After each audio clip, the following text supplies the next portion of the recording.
Onuoha and Richard Dunne, and that's 1-0. City are losing at half-time in the Champions League game. Again, no fret, don't worry, we're still top of the league, we've still won the group, we're still going through. But we still want to win, of course we do. So Nedum, what did you make of that first half? I think at times they were surprisingly sloppy. You know, it didn't seem like they really got into their true rhythm in the way that we've seen so often recently. But, you know, they can do better. I think towards the end of the half they were getting better. But I was also surprised how open they were at times. And I think that really plays into sort of the RB mentality. You know, they can have quick turnovers and really stretch people in behind and so on. And, you know, they've created a few chances off the back of that. But thankfully, Zach has been in good form. But, you know, I'm expecting a better performance from City in the second half for sure. Yeah, it's fair to say, Richard, that that's certainly not one of our better performances of the season so far. No, it's also difficult, I think, for the players in terms of going back to where they were with empty stadiums and the atmosphere not being there and the game being almost a nothing game, although the players want to go out and perform and win it. They're already qualified, so everything added together makes it a little bit of a difficult game to get up for, and they just seem slightly off their normal tempo. I think also when you make a lot of changes, sometimes that can affect it, and players are coming back, and I think the manager will look back on that first half and go, do you know what, they've got 45 minutes into their legs, expect a little bit more in the second half, and normally they deliver. As Richard mentioned, there are no fans in the stadium, Nedum. It really does feel like it makes such a difference. I'd forgotten how eerie it is. Yes, it's not nice, is it? Yeah, I think in the last bit of my career, I went on that empty stadium tour, and it's very, very weird.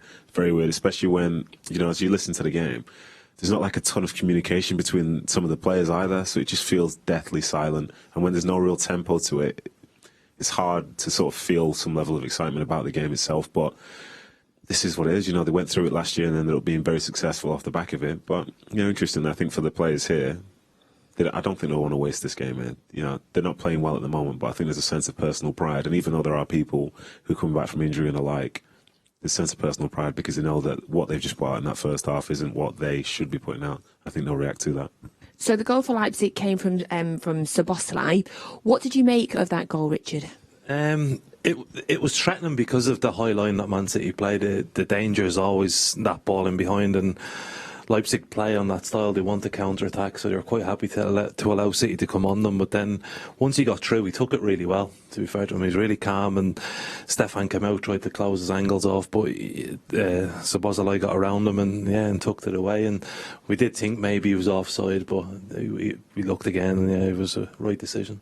And you mentioned Zach Steffen there. We talked about him before the show, Nedum, saying that obviously he's a great shot stopper, great keeper, got a new contract this year. So we're so happy that he's getting minutes in, and he's proved us right. He's made a couple of important saves. Yeah, for sure. And looking at it, those are really important because if this game was 2 or 3, you know, it's a far different second half that you have to try and deal with. But he's made big saves and big moments, and, you know, not to downplay it, but that's how good he is that some of those acts, it's almost like I almost expect him to do it.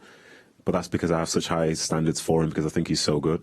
But it's great to see that he is doing his job in this moment and he's giving the team an opportunity. You know, if City come back and win the game, then you can look back at the first half and say he was key in terms of doing that. And, you know, some of the saves there, like the one to the bottom left, the one which was from off his chest as well, putting himself in the right place. And then he's also just been good, say, with his feet. And you can see he's trying to get the guys going. I think at times it must be so hard without the crowd and feeling that sort of tension, momentum and so on. But for him, it's been business and he's been really good. Been really good, I think. In terms of chances for City, as you mentioned before, they started to come more towards the end of the half, Richard. Probably the best chance came from Phil Foden of the half, do you think? Yeah, a lovely ball by Bruyne into him, and he strikes the ball so well, Foden, and it just sort of dips. Even though it doesn't get too high off the ground, it still manages to dip just before the keeper. And he's been unfortunate. He seems to hit the post or get into that sort of position quite often. But the strike was great, and hopefully it's a sign that they're starting to warm up and starting to find the spaces that they usually do. And a free kick from Kevin towards the end there with a bit of a spectacular for the camera save there. Keeper still needed to save it, but yeah, it was a good effort from Kevin. You know, I would have been surprised if it did go in, but I'm sure the keeper will take a picture of that and he'll celebrate it. Yeah. What are you making of the formation today, Richard? Who is playing where? Nobody ever knows.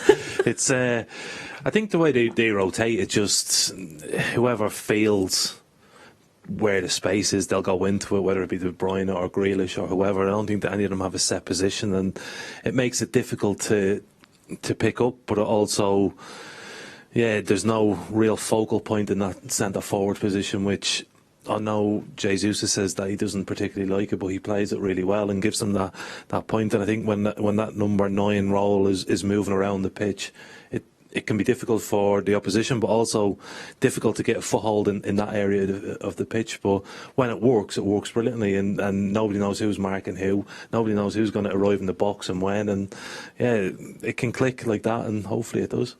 Given the scoreline, do you think that we'll be expecting any changes early in the second half or at any point in the second half? I'm kind of particularly looking, obviously, we've got 5 youngsters there on the bench that I'm sure so many City fans would like to see. Yeah, I think if he didn't trust them, he wouldn't have brought them. So I'm sure in some ways he's thinking about how can he bring them into this game, because it needs to be a spark. Maybe that'll come from a Cole Palmer, maybe it'll come from a James McAtee or so on. But I'd anticipate that Pep will give those starters the chance to go out there and sort of fix some of the performance issues that were there in the first half. But after that, I don't know, it'll be interesting. But like I say, I think he'll look at his bench and he will have faith in them, because he didn't need to bring them, but he has done. And he's taken the game seriously. So, I'm sure they can add something to it.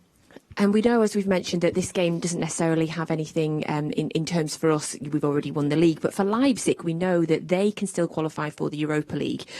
They know, Richard, that they have to equal what Bruges do, and Bruges are getting beaten 3-0 by PSG. So do you think they're going to go in at half-time? Will they know the result? Will that affect them in the second half at all? They'll know the result, but I think for them, with a new manager only in there a couple of days, it's a chance for them to restart their season. They're 11th in the league. Their form's been patchy throughout the whole season. So if they can get onto a run now, they'll be looking, going, right, well, we want to be in the Champions League again next year. We're not going to win it this year because we're out. So let's try and get into that top 4. And beating Man City is a huge boost for any team. Let's have a little look at the stats from the first half that we've got. See if it tells us anything more about the game that we didn't know. So still got the most possession there, but certainly not to the levels that we often have.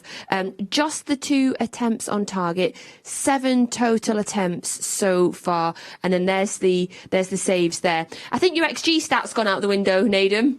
No, it hasn't. It literally hasn't. You don't even understand it, do you? I hate XG. Well, I can see that. But yeah, some nonce hear me that stat. I don't know. It's just how it goes sometimes. Top 5 passing there. Walker, Stones, Aki. So kind of, all at the back there for us, which probably represents the game as well.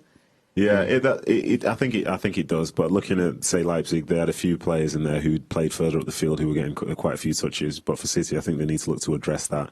But then, the other side of it, you can see the front line they're working very hard there. They are moving to try and get the ball. But unfortunately, at this moment, it's not really been key significant moments in terms of breaking down Leipzig, and that is a shame. Great that De Bruyne is getting in so many. Was that 5k or 6k then? 6.05. Gross. That's really good. Think of nothing worse. Well, you don't fancy that on a cold Tuesday night, no? My goal going into games was to do about 8k maximum. That's it, maximum. But try and be as effective as possible within that. So for him to be at 6, that's impressive. Who were the big runners when you guys played? Presume Joey Barton would have ran around. Do you know who it was? The Gelson Fernandez. Do you remember him? Yes. In a couple of games, he ran 13.5 kilometres. He was relentless, and I was tired watching him run around. So yeah, I think I'd probably say Gelson. Stephen Ireland as well. He was quite high on. He was. I think it's people who are interested in it, and they want to run, and they run over to take corners and throw ins. Yeah, and all I'd like to see the name on the top of the sheet. I'll come the next day. Yeah, I'm working hard. Yeah, exactly. Yeah. Fab. Well, thanks. So, in terms of the second half, gents, what are you hoping to see from City, Richard? Goals, a bit more of a sustained attack. I think it's been a bit end-to-end at times. If City can get in control and push them back for longer periods, then I think they'll break them down eventually. Yeah, I agree. I think playing sort of end-to-end football suits Leipzig probably more than it does City at this moment in time. So I think if they can sort of get their foot on it, control it, and then just sustain attacks, as you said, I think that plays into City's hands a bit more. Right, let's take a look now at Cryptic City. Thank you for sending all your answers in using hashtag Man City. Absolutely loads of you have got it right so far. So, Richard, what can you give us a clue on any of the ones there? Can you help anyone at home? I thought it was a sheep. I thought it was Sean the sheep or something like that to start off with, but then slowly I've started to work my way through it. I think the surname begins with Ross. Okay, that's Ross from Friends. Yeah, I'll have that.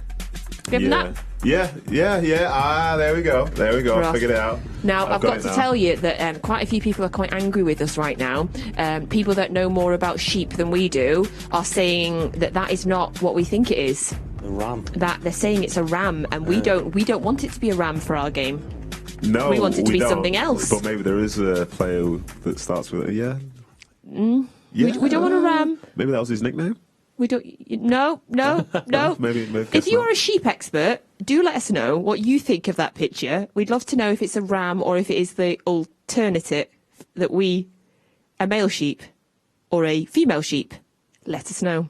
That the things that happen on this show, carrots, peas and female sheep. The things that happen on this show, but do keep sending in your guesses as well. # Man City. We'll be coming back out in a minute. I've got a couple of quick questions for you. Megan has asked, what do you think the most memorable City game was that you played in? Probably going back to derbies. I think when the first derby here, when I think it was 4-1, we beat them, and Sean Roy Phillips scored that unbelievable goal at the last couple of minutes. I think we didn't have the title winning moments and all that sort of stuff, but we had some big results against Man United which were really enjoyable. Yeah. Oh yes, I'd agree. Same for me. I think I ended up winning 3 derbies. Never thought I'd see that back in the day when I was ball boying at Main Road in Division 2. Same, yes, and it never ever gets boring, does it, winning a derby? Never. And Mark has asked, should Pep experiment with Zinchenko in the midfield, since that's where he plays for Ukraine, rather than left back? And of course, we've seen him there this season in midfield once, I think. Yeah, and I think even in the left-back role, he's got freedom to move in, when he's similar to what Cancelo does. I think you look at Man City's squad, and it's obviously a lot stronger than what the Ukraine national squad would be. So the options and the chances for him to play in that role would be limited. So I think we get a lot out of him in the position that he plays. So I wouldn't experiment too much. Yeah, same. I agree. I mean, the fact is, he trusted him against PSG at home, and he did very well in that, I thought. And then there was a tactical tweak after the goal was scored, but that wasn't down to him. I think he's very good in either position. So for me, it's not that much of an experiment. So thank you again for sending in your questions. You can keep sending those in using the WhatsApp number that's on your screen. The players are coming out. I can tell you as well that the youngsters are on the bench, so no changes there at half-time for you. They are coming out though, so go. Get onto the app. Switch to the commentary if you're not on the app right now. Alistair Mann and Michael Brown are here for you for the second half. We'll be back at full time.